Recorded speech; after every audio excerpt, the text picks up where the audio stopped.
Elle est bizarre, ta cheminée. Pas besoin de le faire remarquer, Thomas sait qu'il a l'air ridicule avec. Il préférait son ancienne cheminée et de loin. En plus, il a horreur qu'on se moque de lui. Vexé, il démarre à toute vapeur pour éviter que James ne lui fasse d'autres remarques. Mais il oublie qu'il doit rouler doucement pour ne pas renverser le liquide à bulles. Un peu plus loin, il s'arrête à un feu rouge et aperçoit Gordon en face de lui.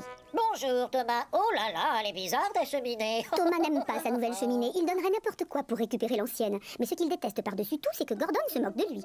Il est tellement vexé qu'au moment où les barrières s'ouvrent, il redémarre à toute vapeur sans dire un mot à Gordon. Il a complètement oublié qu'il devait rouler doucement pour ne pas renverser le liquide. Comme le tonneau est secoué dans tous les sens, un peu du précieux liquide tombe sur les rails. Mais Thomas ne s'en rend pas compte. C'est alors que la voiture du gros contrôleur passe sur la route qui traverse la voie. Et c'est la catastrophe. Tout à coup, la voiture se met à glisser comme sur une patinoire et plonge dans une grande mare de boue.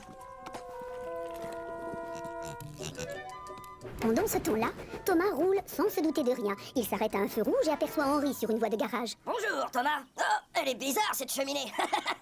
Décidément, Thomas déteste de plus en plus sa nouvelle cheminée. Il paierait cher pour récupérer l'ancienne. Mais ce qui l'énerve le plus, c'est qu'Henry se moque de lui. Il est tellement vexé qu'au moment où le feu passe au vert, il redémarre à toute vapeur sans dire un mot à Henry.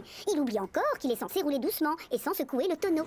Au même moment, le gros contrôleur et Monsieur Bull s'apprêtent à passer sous un pont. Doucement Thomas, tu vas renverser tout mon liquide. Mais Thomas est trop loin pour l'entendre. Le liquide à bulles continue de tomber sur la voie et sur la route sous le pont. La voiture roule sur une flaque de liquide à bulles et se met à glisser et fonce sur une meule de foin. Thomas, lui, ne se doute de rien et continue son chemin. Il accélère même. Tout comme le clown et le gros contrôleur d'ailleurs.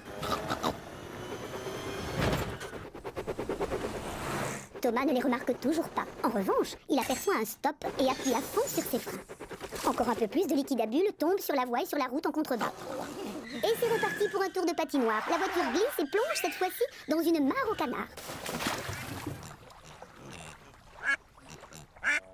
Thomas est bien trop préoccupé par sa nouvelle cheminée pour remarquer ce qui se passe à côté de lui. Il file à fond les wagons vers la gare des 80. Quand il arrive enfin à la gare, le gros contrôleur et Monsieur Bull se précipitent vers lui. Le gros contrôleur est rouge de colère. Thomas, tu as roulé beaucoup trop vite. Le liquide à bulles s'est renversé tout le long de la voie. Ah, tu peux être fier. Bravo, le tonneau est vide. Et mon spectacle va bientôt commencer. Les enfants vont être affreusement déçus. Thomas se rend compte de ce qu'il a fait. Excusez-moi, monsieur. J'ai bien emporté un deuxième tonneau, mais il est encore sur le port. Hélas, il ne reste pas assez de temps pour aller le chercher. Bien sûr que si. En se dépêchant, ça doit sûrement être possible. Donnez-moi une chance. C'est d'accord, j'accepte. Mais cette fois, tâche de faire attention. Oui, monsieur. Et merci. Puis il redémarre à triple vapeur.